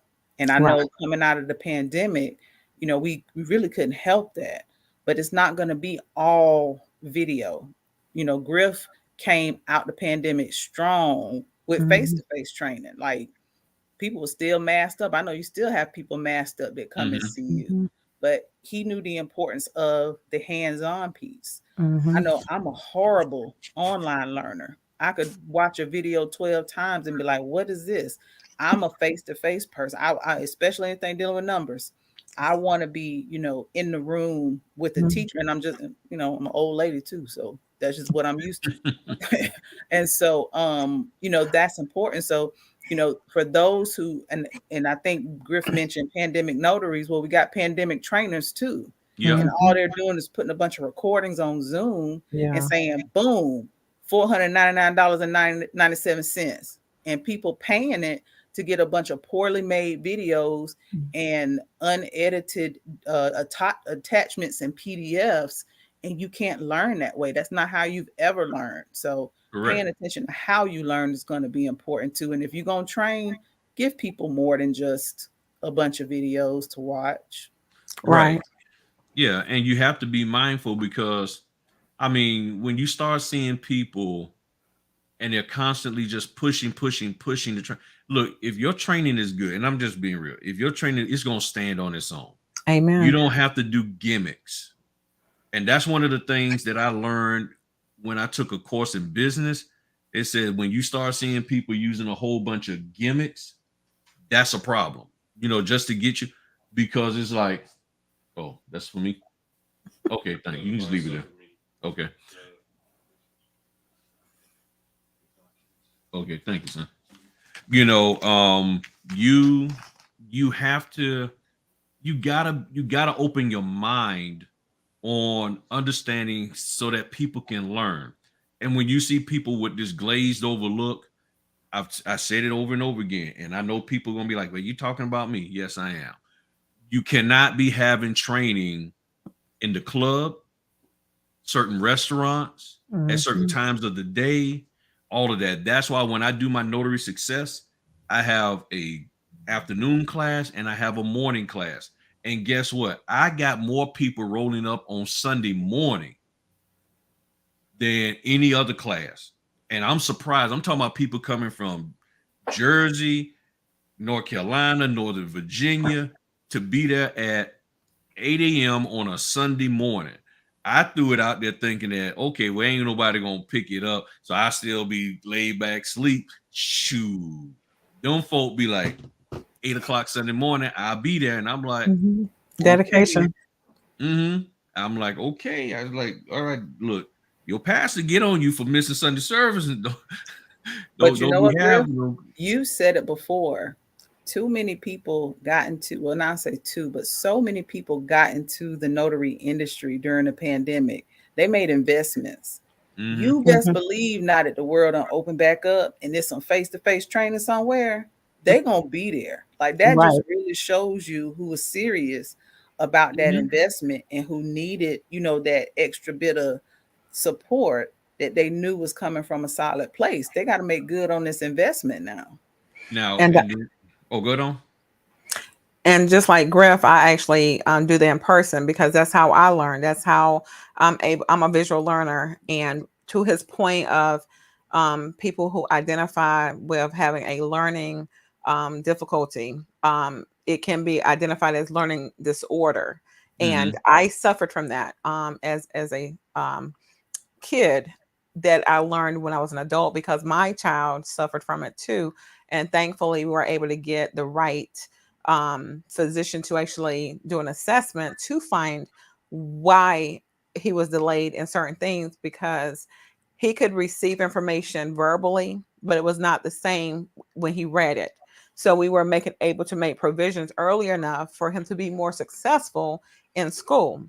And for me, it was more of me feeling like I have to do extra just so I can actually get through to do well. Because there was no failing in my family. So I found myself studying so much to a point where I was doing well as far as grade wise, but it was a struggle for me because I had to work so much harder, which is why now I'm an avid reader and I am able to dissect things for other people at the simplicity of understanding so they can actually be in a position where I'm not talking over them. And to know that I lived through that a lot of my upbringing with an older sister that was very well versed in terminology, it challenged me to actually get to a point of learning more independently. So I'm just thankful for that journey to where I'm at now, where I can relate to most people. And in-person learning is what I do as far as in-person teaching, because I understand the visualizations. They got to see and feel the papers and Hmm. understand the play by play that they don't get online. You just can't do that. Right. And that's why people, When people sign up for y'all's classes, do y'all give them pre-work? I don't, there's no, well, the pre-work for me will be my videos. If they look at my 3 videos, understanding acknowledgement one, the free loan doc overview, and then the free loan number 2, where do I sign, where do they sign? If they look at those 3 videos, they actually will be ready to go. I still got some challenging stuff for them, but they will be more prepared. But however, people have looked at those videos and then they get into training, and they're not, sometimes people don't allow themselves to retain the information that they've looked at. So that's the pre-work that I do um with them, that if you look at those videos and then when you come into class, you should be able to say do probably 80% better than what you would have if you hadn't looked at them. I will say this. I commend y'all and all the other trainers that I know that how y'all say it, I rock with. Mm-hmm. Uh I just commend y'all because that's a lot to take on. I hope in the future is something that I can take on as far as teaching, a lot of the stuff from Georgia. Again, it's just not something I have time for right now. But I would, everybody that's on here, man, I saw a couple of people that said that they were new. I would encourage y'all to be killing this chat box with your questions. Yeah, I see nobody's asking any Look, questions. I'm like, even though this is YouTube, even though it's technically a public space, this is the time to get your questions answered, no matter how small you might think it is, no matter how dumb you might think it is. Honey, if you don't know, you just don't know. And, don't ever take advantage of these opportunities. Yes, a lot of videos out there, but, like me and Miss Belinda said earlier, we like to be in the room and ask those questions and watch the instructor give the information and go through the demonstrations. Right. And this is the time to do that. So I would definitely encourage y'all to ask away. And y'all know y'all can call Griff like 10, 11 o'clock at night. He gonna answer the phone and yep. tell y'all what y'all need to know. Miss Samantha be sleep somewhere. But Mm-hmm. I would definitely encourage y'all, just ask the questions. That's how you're gonna know. That's how you're gonna learn. That's how you're gonna be. That's how you're gonna get better. At what you do. I'm gonna say this, Mr. Griff, because I gotta go. Yeah. But Matherin said better get this free 99. But I appreciate you, Griff, for pulling me in as always. You out here just trying to help the people, and I hope they value the help. Just remember, use your energy to help the people. We ain't worried about this other stuff out here in these streets. I know. Use your energy to help the people, because you want to be here as long as you can to continue to support your family and continue to support the notary. So, guard that energy wisely. Ms. Belinda, it was good meeting you. I hope that we'll be able to connect in some circles here soon. And as always, thank you for having me on Fritter. It's so formal. Thank you, Griff. I appreciate you. Yeah, I got you. No problem. Well, thank you. Thank you for popping on, Samantha. Really, really appreciate you. All right. Y'all have a good Friday. Okay. You do the same, Samantha. So so go ahead on. So now what's some of the pre-work that you may have them do for your class? Okay, so it's not pre-work per se, because what I do is a confidence training for certified notary signing agents. Therefore, they are already certified. They're just wanting to get more of the interaction of what it is to expect when they're at the closing table. And so I help them understand we facilitate a closing. We're not doing the closing because we're not the attorney. So in North Carolina, we are an attorney state. That's right. Now, you have people that conflict that with, well, attorney doesn't have to be at a table. That's right. They don't have to be on the phone either. However, we are facilitating the closing as a part of the process. So you Gotcha. really do need to know how to use your terms the right way so people won't be Makes sense. confused with Okay. what our laws are. And I did want to touch on a thing that most people may not realize, even in the class. It specifically says, and for those notaries that are in North Carolina that may be on here, I would like for you to turn to page 62 of the handbook. And it says specifically, signing agents are not recognized in North Carolina notary law. And the Secretary of State does not seek to regulate such practices. And I've had someone that thought I gave them the wrong information, which I did not. And they went to the Secretary of State and asked questions. But if the Secretary of State just says they don't recognize notaries or signing agents, that means they don't acknowledge and accept that. At the end of the day, we still have to be a notary in Correct. that transaction. We still have to abide by the law. And I know the question was about fees.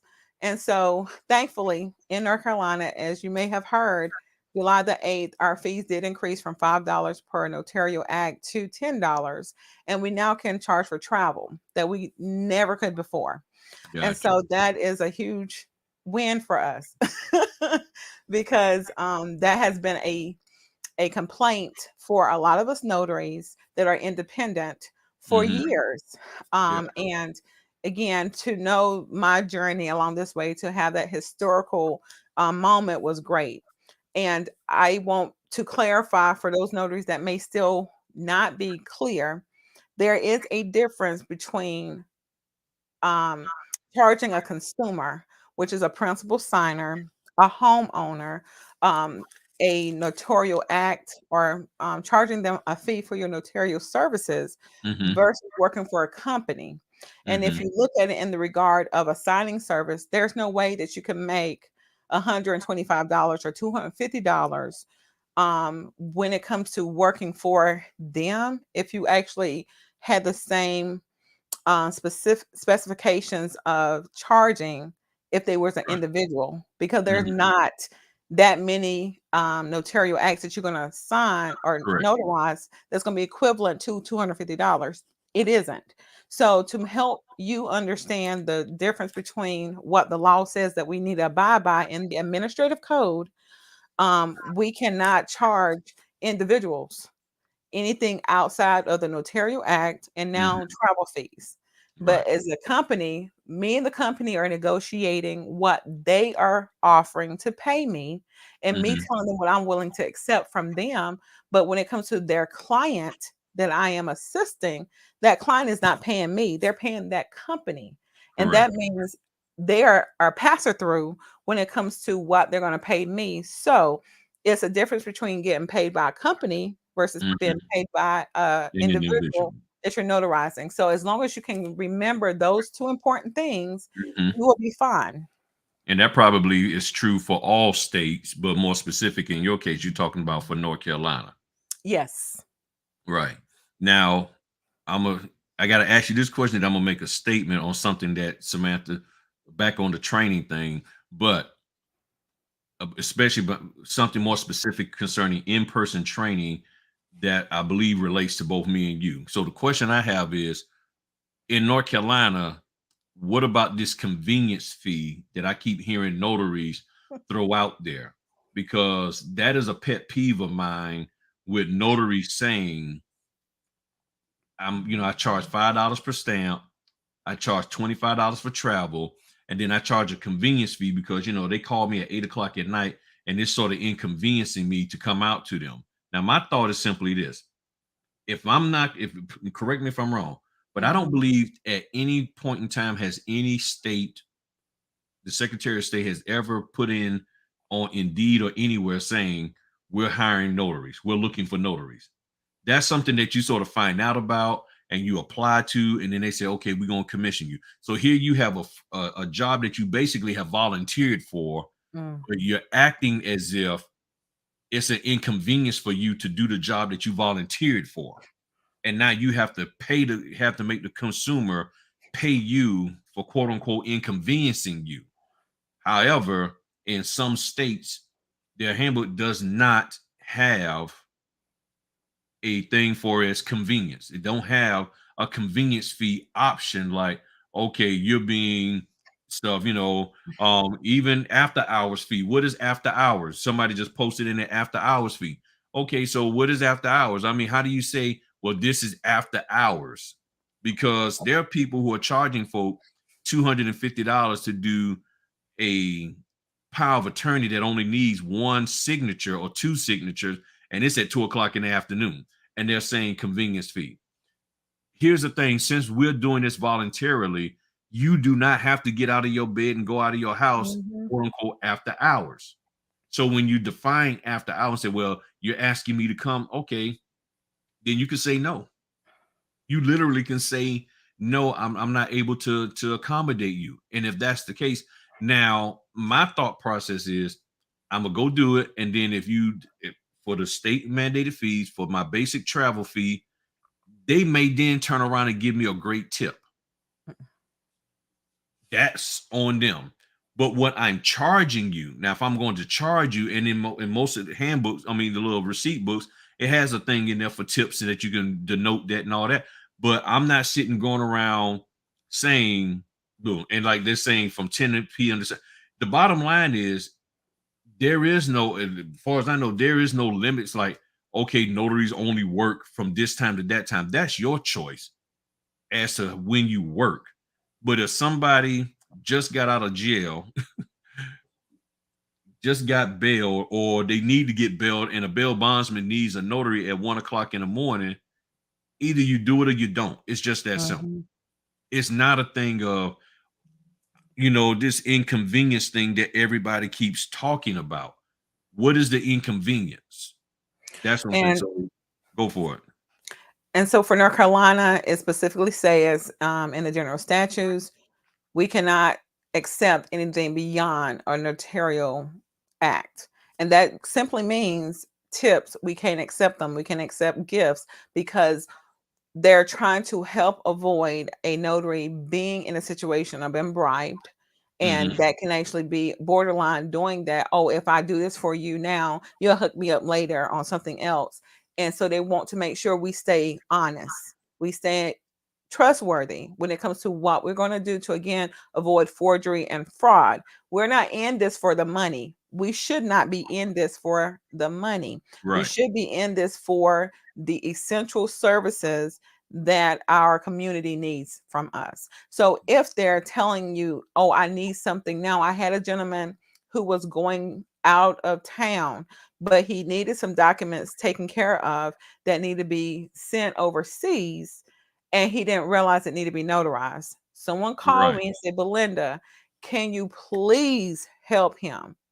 That was my choice to say yes or no at 12 o'clock at night.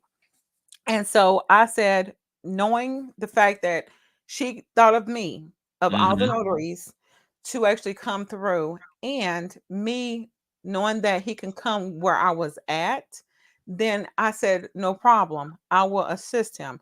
And this is why, when it comes to making decisions, what is your why? Why did you get into becoming a notary in the first place? And again, if it's because you really want to help somebody, then that's the whole point of helping somebody. And this is the thing: when you take the time of putting their needs before your own, who's to say this gentleman has property and now he realized that I actually came through Hmm. and he wants me to be his preferred notary on his transactions going forward, because now he has met me. He sees that I was willing to go above and beyond to be there for his need at that moment in time. It's going to lead to other things. And so you have to think beyond today and this moment of the opportunities that can actually be available to you if you come with a giving heart. And Right. that's the whole point. And if I couldn't do it, I would say, I'm so sorry, I just can't, and she would have moved on and say, I'm sorry, but she can't. And he would have figured something else out possibly. But because I could do it, I did. And that is correct. Um, I've had a couple of situations like that this week where I went in and they saw my professionalism, and next thing I know, they wouldn't let me leave without giving them a business card. I don't offer to give them a business card because a lot of the companies say, hey, don't. Now, my direct client, she don't care, Right. but she, but the one guy was like, I need to get your business card, all of that. So that's the thing now. Wow, that was great. So here's the thing, and this is what you might see this, and I even spoke on this. And this here is a warning to those of you who are out here watching us. And I'm gonna get to your question in a second, Natural Jesse. Now you're going to start seeing trainers and other people pop up saying, I do in-face too. I do in-person training too. You're going to start seeing that, and it's already happening. But the problem is this, and I'm just going to be straight up with y'all. They really don't have a heart for it. Right. Because to do the training, look, there have been a couple of students that I've had to work with, either individually or group or like 2 or 3, where I was with them for 5 or 6 hours. I was sitting there because they really needed that much help. Yeah. And especially if they're coming from out of town, I was not going to let you leave and then go, well, you just come back. No. Let's get this thing done. Let's work on it. What is the problem? Where are you stuck at? And you're going to see people popping up trying to do what Belinda and myself are doing, and they don't have a vision for it. They don't. I mean, you get to do loan doc training, closing training. You got to have a vision for it so you can understand how to walk a person through it, recognizing all of the different avenues of difficulties that they could come across, being prepared for when something that you wasn't prepared for comes up from the student, questions or whatever the case may be. Case in point, my documents have I have a signature line, and then it has a notary acknowledgement. And I had a problem where I would tell everybody, say, look, just imagine that there's a signature on the line for the signer, and y'all deal with your notarial area. Just focus on the notarial area. I found out people don't know how to follow directions. There was they could not leave the signature line of the signer alone. They was going up there signing it. And I said, why are you signing it? And they couldn't answer it. And I'm like, what? I said, what were the instructions? I mean, yeah, I know you said just deal with this down here. So all you got to do is just imagine that the person and the name, and I have like John fake name. That's the signature line. And I said, just imagine that the person John fake name has already signed it, dated it. And a lot of people could not stay away from that and leave that alone and just focus. So what I had to do was go in there and put a signature line. I had to actually put John fake name in cursive on the daggone thing so that when I printed it out, it's already signed. So this is the kind of stuff that when you have a passion for it, you recognize and you make the adjustment. You think about the environment that the trainees are going to be in. You also, to me, when it comes to the loan doc training, you don't try to have too much design and creative stuff that you're trying to teach, meaning Canva, Google My Business, website. You don't include that. Nope. And I'm trying to help you people out here. And yeah, I said you people, not from a Ross Perot, you know what I'm talking about, Ross Perot standpoint of you people or Hillary Clinton and all of that. But what I'm saying is, if you're going to do this for the community, then you need to stop all of this mess of trying to have this daggone smorgasbord or buffet of training stuff at one time. Is trying to make it into a party and just get a quiet place. Y'all sit down and you do the loan doc training, and not talking about the explaining of the documents, but actually helping them understand. But the reason why people can't do that is because, I'm just be straight with you, they can't teach. That's they don't exactly have right. the ability to teach, and they're using it as a cover. So what's happening, people are saying, I want to get some of that training like Griff, but I can't get to Griff. I want to get that training like Belinda, but I can't get to Belinda. oh, okay, I see that as an opportunity to make me some money, but I'm not really want to do that. And I've always said people teach out of their strengths, but my strength is marketing, pop locking, TikToking, and all of that. So I can teach you that. Where I throw, we're going to have a mock signing where, you know, Michaela is going to sit here and me, and we're going to do a mock signing. And then and then y'all doing all of this fancy talk, and it's only 15 pages and it's not a whole 200 page long. And everybody's sitting there glassed over, like drool coming out their mouth. They don't know what's going on. And then you're like, okay, let's get to the Canva class. Let's get to the Google My Business. Let's get to how to get your next red bottoms. Let's get to how you can get your next beard oil for the guy, because the guy's all with the beard oil. I don't mess with that no more. Be dripping too much on the papers. But what I'm saying is, y'all got to recognize the game. Yeah. When people are sitting here with all of these diversionary tactics and trying to make you think that what they have for you is worth something, because it's a lot of stuff. It's a lot of things. Wow, I'm getting this whole little package for $85 because they tried it. Because I see them now, they're trying to undercut what I'm charging. So people doing it for under 150, under 80, under $40, and we're doing training and this, that, and the other. And I'm like, okay. You get what you pay for. You get what you pay for. You get what you pay for. And that's why I said a person that's training needs to have at least 3 years in this business, not just 3 years as a notary. Because some people are like, well, I've been a notary for 17 years or 8 years or whatever. But how long have you been doing this business in which you're trying to train somebody? Right. How long, how many signings you have under your belt?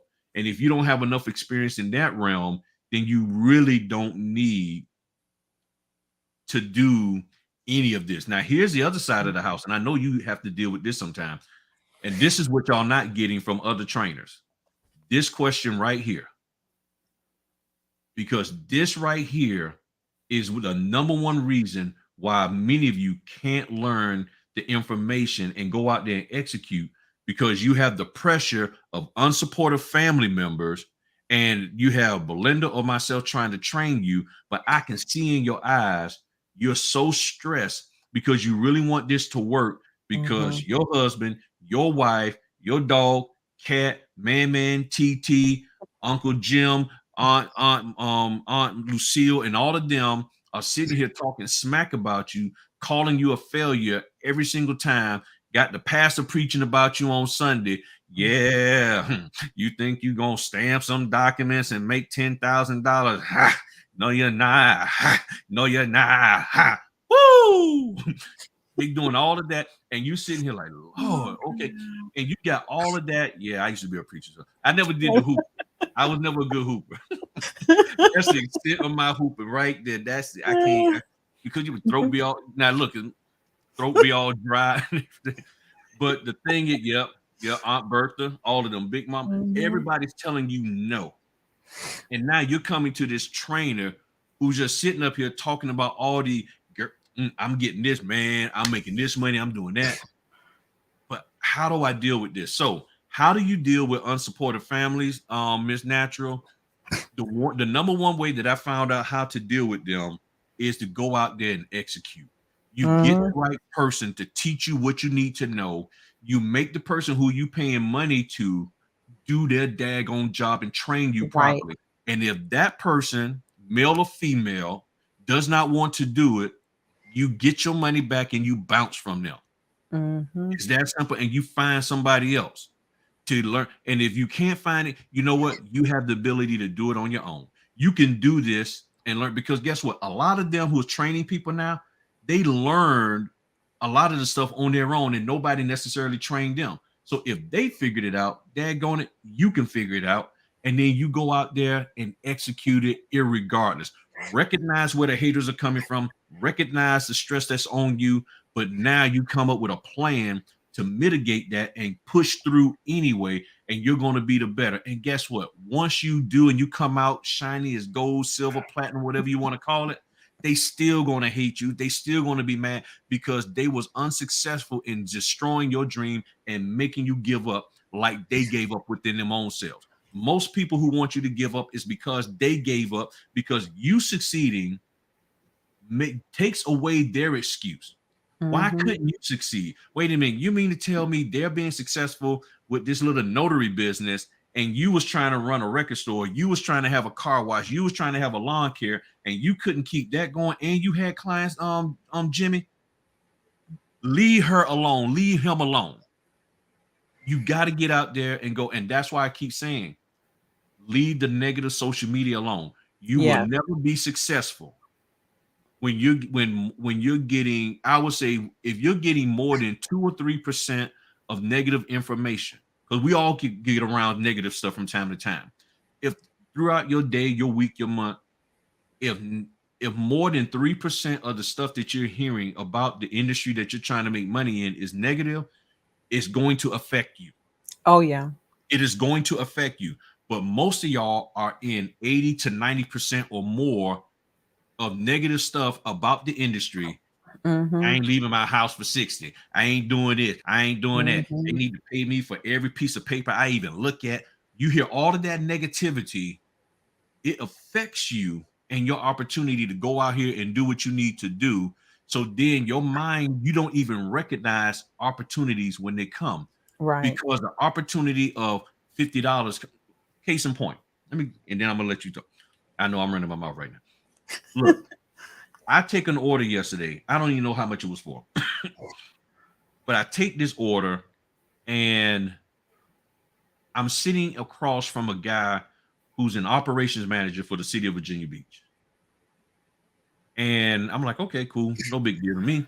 And he's buying his first house, and I'm like, oh man. And one of my things, I always congratulate people. Hey man, congratulations on buying your first house. I know what it feels like. Wonderful. And Mm-hmm. I just happened to ask him, which I hardly ever ask people. They say, so what do you do here for the city? Oh man, I work for the city, the highways and roadways, and we deal with the sidewalk. And when the sidewalks are cracked, we fix. I said, sidewalks? I said, man, I got this issue on my sidewalk that I've had for the whole time I've been living in my house. And it's in the water pools, and it just kills all my grass. And I know it can be fixed, but I keep being told that it can't. He said, I'm gonna send somebody out and we'll make a determination. The dude came, I just met the guy yesterday. The people came out today. They looked at it, they said, yeah, it could be considered a low priority, but to be honest, it does need to be fixed. He said, we're going to go on and submit the request. We're going to get this fixed for you. I was like, See? had I not taken that signing, I would not be in the situation right now with meeting that guy, with this leading into another. And that's what I'm saying. You get out there and you recognize opportunities that with you. What you Yes. got to say about all that, lady? Again, closed mouths don't get fed. And you got a lot of people who have this mindset of things going to come to them just because they're in quote unquote position. When you're facing adversaries, or I should say, people are against you, whether it's your friends, family, some of the toxicity you can't escape from if you're living in the same household. And I Right. understand it can be very challenging and difficult, but I am a God-fearing woman and I believe in prayer. So when it comes to knowing there's certain things I cannot control, what I can control is how I think, what I say, what I do. So stick to those things that you are capable of doing, and just know that God gave you a purpose. You are a true reason for something beyond just being here. And whatever you feel that is drawing you to do something, do it as long as it's not breaking the law. You just Mm-hmm. want to make sure that whoever is saying something that's not supportive, think about the root of where it's coming from, because they may not really be meaning you any harm. They might think they're actually helping you by Mm-hmm. not agreeing with what it is that you're doing. Right. So sometimes you don't need to take it for face value. It could be, again, based on their upbringing, what they've been around, where they don't see it. Because there was a time when I was a child, art is my first love. That is Mhm. my God-given talent. I can draw you, Griff. And Mhm. so when it comes to what my ability of art is, my father, who was a sharecropper, he's Mhm. always been a very hardworking man. He did not see significance in my artwork of, you can't make a living with that. I don't even know why you're doing all of that. And it just broke me for a moment because I loved my artwork. That was where my my happy space was. And I had my brother-in-law who always said great things about it, and other people that saw the significance in my work. So I had to overcome that negativity to a point where my father now, he'll brag about, oh my goodness, my girl can do this and the other. And it had to go through a process for him to see things in a different way because I had to show him how it could be. A person cannot help you if they have not been in a certain situation to overcome. So they can only Mhm. see beyond where they're at. And it's unfortunate when we allow them to actually change the way we feel and see things. So we have to find that strength. And it usually is above. We have to embrace God to get us through those things so we can Correct. actually be light and make sure that, again, like Griff said, show them how it can be done. Prove to them that you are the one who can actually do what needs to be done. Be the change that you seek. And that is all about executing. And sometimes you have to move in silence without telling people what you're doing. Because, like he said, they'll be the ones who are trying to sabotage it because they are fearful that you're going to do well. And it's Yeah. really sad when they come from a place like that because it means something is broken within them. So we have to pray for them. Don't have any type of negative feelings for them to do something, be in a bad place, but we have to find a way to say, bless their heart. Yep. They don't see what I see. And I just cannot have a conversation with them because we're not going to be on the same page. They have to be open to receiving the positive to actually get to the level where you are to actually help and support you. Yeah, and that's the key thing, and sometimes people are afraid, they are afraid. There are people who are afraid in this business. I found there are more people who are afraid of true competition than Mm. anything. And we don't have to be competition. We can be Right. collaborators, Again, it's Right. enough for everybody. But I remember someone saying to me, ball your fists up. Can you receive anything? Nope. Hmm. Can you give anything? No. So open your hand. Giving something, you can receive it. Hmm. That's pretty much how life is. Right. Yeah. And the thing is, when I look at competition, you have to find when is the time to compete, and be ready. Because one of the ways to be ready to compete is to be ready to do the business. Amen. So if you aren't ready to do the business, meaning you don't have your supplies, you don't have this, you don't have that, you don't have the knowledge to do things. If somebody says, okay, where the competition comes in is when somebody's needing a notary. So when somebody Mm. says, I need a notary, and you're unable to do the job, if five notaries sitting in a room and a millionaire came in there and said, hey, I need one of y'all, which one of y'all can travel 100 miles right now and get this job done for me? One notary going to be, nope, you ain't going to be able to pay me enough. You don't even know what they're paying, but that's first thing you're going to say. The other Right. notary is like, all right, I can do it, but I mean, I'll tell you when I can do it. The third notary is gonna be like looking at the person like, nah, it ain't worth my time. I don't want to do it. The last two notaries gonna be like, well, yeah, we can do it, but only one of them be like, will ask the question, hey, am I gonna get the docs ahead of time, or do I get the docs there, or do I need to print them? You see what I'm saying? Because the other notary Mhm. like, oh yeah, I'll do it, and then go run it, hop in their car, and don't have any direction, don't have any guidance. Right. The smart notary be like, okay, I can do it. Let's talk about the logistics of it. Right. And when you're talking to somebody who you can tell is well off, you ask them the question, and y'all just know I just made that story up on the spot. So that's That is not a notary story that's out there in the world. So y'all make that famous. That's the world's famous Griff's notary story that y'all can tell y'all grandkids from infinitum. But that fifth person, the smart person that I try to be is, okay, you need me to go 100 miles? I can do it. Do I need to bring my printer and scanner with me? Or do you have the documents ready for me to take with me? Or do they have the documents there with them? You share those, bam, they like, oh, okay, so you ready. I'm ready. I'm ready to go right here, right now. Let's make this happen. Do you need me to go right now? Or do you need me to wait? Or do you just want to know, can I go do it? What is your time frame? Because the question is, can you do it? And and it's like, okay, yes, I can do it. Now, what do you need from me to make this happen? Let's talk the logistics. Once you figure out the logistics, then that's when the price can, now you can understand, because if they say, well, look, all I need you to do is just show up, get this done. Okay, well, and I'm willing to pay you this. Oh, okay, sure, let's go. But the first thing most notaries are like, okay, how much you paying? You got to recognize, like they say, game recognize game. Money recognizes money. And if you about making money, not being a scammer, not being all of that fake stuff, but if you recognize, okay, as a business owner, you recognize, I'm trying to make money. This person is coming. They cannot. Yes, there are people who might be scammers like that, but on average, a person coming and asking you out of the blue, I heard y'all are notaries. Which one of y'all can go 100 miles right now and take care of something for me? More than likely, that person is going to be legit. There's probably over a 95% chance that they're going to be legit.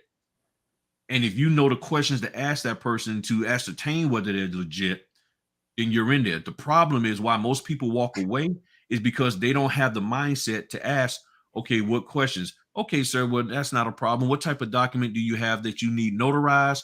And what line of business are you in? So forth. You see what I'm saying? Stuff like that. Yeah. The first thing what the pandemic notaries, as I call it, what they think of in the unexperienced is like, man, that's gonna be putting some miles on my car. Nah, my husband, he ain't gonna want me to put that many miles on his BMW because he gonna say that's gonna hurt the resale value. You get what I'm saying? So you got all of this, and it's like, what? No problem. When you need me to go, I got you. What time you need me to be there? Because that's really the first thing I'm asking. You say, can you drive 100 miles? So, well, what time do you need me to be there? That's business people understand. That's business talk. I have a problem. I need it solved. Well, what time do you need it solved? You need it solved in the next hour, 2 hours? Because we already know driving 100 miles is going to be at least an hour, at least an hour and a half. You're right. It's going to be an hour and a half if you're staying within the speed limit. So an hour and a half is 60 miles an hour. So you're talking about at least an hour and a half. Okay, what time you need me to be there? That's where your mind has to be at. But when you got all of this other stuff going on, all of this pop locking and partying and this, that, and the other, you don't recognize opportunities. You can look at an opportunity as an inconvenience. Yeah. Therefore, going back to the convenience fee, when you don't recognize that an opportunity, what a true opportunity is, you will categorize that opportunity as an inconvenience. You're inconveniencing me, especially when your whole purpose and your whole mindset and goal is to go out here partying and having fun. To take that order, I ain't gonna be able to be with my girls tonight because that fine dude that was there last week, he gonna be at the club. You know what I'm saying? You got all this stuff going on in your mind, you know, or case in point, shoot, sister so-and-so out of town, and this is my chance to sing lead in the choir. No, I'm gonna let everybody know I can sing because she, oh man, shoot. Now the old dude ain't gonna be there. I'm gonna be on the drums tonight at the Bible study. You see what I'm saying? It's like, okay, I get that, but you have an opportunity here that can bring you some money that can help you put more money into church. The mindset. Where you at with this? You see what I'm saying? It's where you at with it. And me and my wife, we talk about it. I mean, we work hard to get our logistics together. So if something came up, if somebody said, hey, we need you to go to the Eastern Shore of Virginia, and I'm sure you know where that's at, you know, that's an hour's drive one way. And if somebody tells me, hey, and it's a $20 toll, I already have in my mind what I need to charge them. And I already Right. know, and my wife knows that if I call her and say, hey, I'm going to the Eastern Shore, we cool. I make sure, okay, Mhm. I already got my logistics together, Pop taken care of, my son's here, this, that, boom, boom, boom. I don't have any Eastern Shore orders, but I have all my logistics together just in case. Right. And I'm ready to go. I'll grab my battery, grab my inverter, throw my printer and my scanner in the car, and I'm You gone. ready. You And ready. I'm ready. I'm ready. So to close us out, what do you got? What else do you want the people to know and tell them about you and your business? Any other ways that they can reach you? I told them you can hit you up on IG, gave them your website. Anything else you want to share with the people? IG is probably one of the best where most people have a presence. I can be also found on Facebook.